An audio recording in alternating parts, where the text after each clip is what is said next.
At 59 years old, Margaret had learned not to expect much from strangers. Life had taught her that people were usually busy with their own problems. They rushed through grocery stores, hurried down sidewalks, stared at their phones, and rarely noticed when someone else was struggling. So when a young delivery man arrived at her front door one rainy afternoon, she expected nothing more than a package. She had no idea that within the next few minutes, a simple delivery would turn into a moment she would remember for the rest of her life. It was a cold Thursday afternoon. Dark clouds had covered the sky since morning, and rain had been falling steadily against the windows of Margaret's small house. She had been having a difficult week. Her husband had passed away several years earlier, and although time had made the pain easier to carry, certain days still felt unbearably quiet. Her children lived in different cities. They called often, but their lives were busy. Margaret understood that. She never wanted to become a burden to them. That afternoon, she had ordered a few household items online because she didn't feel like going outside in the rain. Around 4:30 p.m., the doorbell rang. Margaret slowly walked toward the front door. "Coming," she called. When she opened it, she saw a young delivery man standing on the porch. He looked tired. His jacket was soaked from the rain, and drops of water were running from his hair onto his forehead. "Package for Margaret Collins?" he asked politely. "Yes," she replied. He handed her the box. "Thank you," Margaret said. The young man smiled. "You're welcome. Have a good evening." He turned around and began walking down the steps. Margaret was about to close the door when she noticed something. The young man stopped. He looked back at her house. Then he looked at the porch. Then he looked at Margaret. "Ma'am," he said, "are you okay?" Margaret was surprised. "Yes, I'm fine." He hesitated. "I noticed your porch light is broken. And those boxes near the steps look like they've been there for a while." Margaret looked behind herself. He was right. For several days, 2 heavy boxes had been sitting near the entrance because she hadn't been able to move them herself. "Oh, those," she said with a small laugh. "I'll take care of them eventually." The young man looked at the boxes again. "Would you like me to bring them inside?" Margaret immediately shook her head. "Oh no, that's not necessary. You're already working." "It's okay," he said. Before she could answer, he walked toward the boxes. He picked up the first one. It was heavier than it looked. Margaret watched as he carried it inside and placed it carefully near the hallway. Then he returned for the second. "Where would you like this one?" "Just over there," she said, pointing toward the living room. He placed it exactly where she wanted. "Thank you," Margaret said. The young man nodded. "Of course." Then something unexpected happened. As he was leaving, he noticed a small flower pot lying on its side near the doorway. He picked it up. "You have beautiful flowers," he said. Margaret smiled. "My husband planted those years ago." The young man paused. "I see." There was something in his expression that made Margaret look at him more closely. "Did you lose someone too?" she asked. The young man looked down. "My father." Margaret's smile disappeared. "I'm sorry." "Thank you," he said quietly. For a few seconds, neither of them spoke. The rain continued falling. Then he said something Margaret never expected. "My father always told me that if you see someone who needs help, don't wait for them to ask." Margaret nodded. "Sounds like he was a good man." He was. The young man smiled sadly. "My name is Daniel, by the way." "Margaret." "Nice to meet you, Margaret." "Nice to meet you too, Daniel." He walked back toward his delivery van. Margaret closed the door. She stood there for a moment, holding the package against her chest. It had been such a small interaction. A young delivery worker had carried 2 boxes inside. Nothing extraordinary. Nothing worth remembering. At least, that's what she thought. The next morning, Margaret woke up early. She made coffee and sat near the window. Outside, the rain had stopped. The street was quiet. Then she heard a familiar sound. A delivery van. She looked outside. It was Daniel. Margaret was surprised.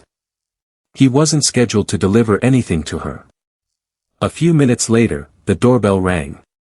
When she opened the door, Daniel was standing there. "Good morning," he said. "Daniel? Did you forget something?" He smiled. "No." He held up a small paper bag. "I brought you something." Margaret looked confused. "What is it?" "Breakfast." Margaret stared at him. "You didn't have to do that." "I know."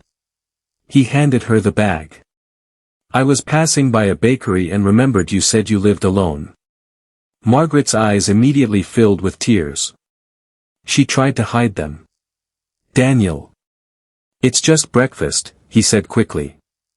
But Margaret knew it wasn't just breakfast. It was kindness. It was someone remembering her. It was someone noticing that she existed. She opened the bag. Inside was a warm pastry and a cup of coffee. She laughed through her tears. "I haven't had anyone bring me breakfast in years." Daniel smiled. "Then I guess you're overdue." Margaret invited him inside. He stayed only a few minutes because he had deliveries to make. Before leaving, he said, "Take care of yourself, okay?" She nodded. "You too." That should have been the end of the story. But it wasn't. Over the next several weeks, Daniel occasionally delivered packages to Margaret's neighborhood. Whenever he saw her, he would stop for a moment. Sometimes he asked how she was doing. Sometimes he carried groceries from her car to the kitchen. Once, he noticed that one of her outdoor lights had stopped working. The next day, he returned with a replacement bulb. Margaret protested. "Daniel, you really don't have to keep doing things for me." He smiled. "My father would have wanted me to." Those words became familiar. And Margaret began to understand something. Daniel wasn't helping her because he felt sorry for her. He was helping her because kindness had been taught to him by someone he had loved and lost. One Saturday morning, Margaret was sitting outside when Daniel arrived. But this time, he wasn't wearing his delivery uniform. He was carrying a toolbox. "What are you doing here?" Margaret asked. "I noticed your fence was leaning." Margaret laughed. "You notice everything. Occupational hazard." He repaired the fence. Then he fixed a loose step. Then he cleaned the leaves from the walkway. Margaret watched from a chair. "You know," she said, "you remind me of my son." Daniel stopped. "Really?" "Yes." She smiled. "My son used to fix everything around the house." "Where is he now?" 3 states away." Daniel nodded. "I understand." Margaret looked at him. "Do you have a family?" "Not really." "Why not?" He looked down at the toolbox. "My mother died when I was young. My father raised me. After he died, I didn't have many people left." Margaret felt something inside her heart shift. For the first time, she realized that Daniel wasn't the only person giving something. She had been giving him something too. A place where someone cared whether he came home safely. A place where his name was remembered. A place where someone asked how he was doing. Weeks passed. Then one evening, Margaret received a phone call. It was Daniel. "Margaret? Daniel? Is everything okay? I need to tell you something." His voice sounded different. "I got accepted into a new job." Margaret smiled. "That's wonderful. It's in another city." Her smile faded. "When are you leaving?" "Next week." Margaret was quiet. She knew she should be happy for him. She was. But she also felt a strange sadness. "You deserve it," she finally said. "Thank you." There was silence. Then Daniel said, "I just wanted you to know that meeting you changed something for me." Margaret's eyes filled with tears. "What do you mean?" "When my father died, I thought being kind was pointless. I thought people only looked after themselves." He took a breath. "But you showed me that sometimes people don't need money or big things. Sometimes they just need someone to sit with them." Margaret couldn't speak. Daniel continued. "You made me feel like I had a family again." Margaret wiped her tears. "You have no idea what you've done for me either." "What?" "You made my house feel less empty." Neither of them spoke for several seconds. Finally, Margaret said, "Promise me something." "What?" "Don't ever stop being the person your father raised."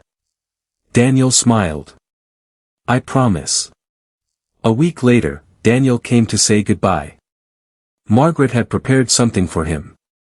It was a small framed photograph. In the photograph was a picture of the flower pot that Daniel had picked up on his first visit. On the back, Margaret had written a message. "Kindness is never wasted. Sometimes the person you help is also helping you." Daniel read it twice. Then he hugged her. It was the first time Margaret had hugged someone outside her family in a very long time. When he finally walked away, Margaret stood at the door watching him disappear down the street. She thought the story was over. But 3 months later, something arrived in her mailbox. It was a letter. The handwriting was Daniel's. Margaret opened it carefully. Inside was a photograph. Daniel was standing beside a group of children at a community center. Under the photograph he had written, "I started volunteering every Saturday. I thought I was helping them. Then I realized they were helping me." Margaret smiled. She placed the photograph beside the one she had kept of her husband. 2 very different memories. Yet somehow connected. Years later, Margaret still remembered that rainy Thursday afternoon. She remembered the wet delivery jacket. The heavy boxes. The broken flower pot. The coffee. The fence. And most importantly, she remembered a young man who could have simply dropped off a package and walked away. Instead, he stopped. He noticed. He cared. And that small decision changed 2 lives. Sometimes we imagine that changing someone's life requires something enormous. Money. Fame. Power. A dramatic rescue. But sometimes it is much simpler. Sometimes changing someone's life means carrying a box. Holding a door. Asking, "Are you okay?" Bringing someone a cup of coffee. Remembering their name. Sitting beside them when they feel alone. Daniel never knew how much Margaret needed that kindness. And Margaret never knew how much Daniel needed someone to believe in him. That is the strange beauty of kindness. You may think you are giving something away. But often, you are receiving something you didn't know you needed. A little compassion can travel farther than we imagine. One small act can become a memory. One memory can become hope. And one moment of kindness can remind someone that the world is not as cold as it sometimes feels.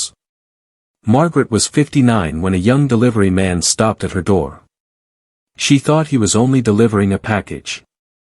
Instead, he delivered something much more valuable. He reminded her that she wasn't invisible. And perhaps even more importantly, she reminded him that kindness still mattered. So the next time you see someone who looks tired, lonely, or overwhelmed, don't assume someone else will help. Stop. Look. Ask. Are you okay? Because you never know. Your smallest act of kindness might become the moment someone remembers for the rest of their life. And sometimes, the person you think you're helping may end up saving a part of you, too.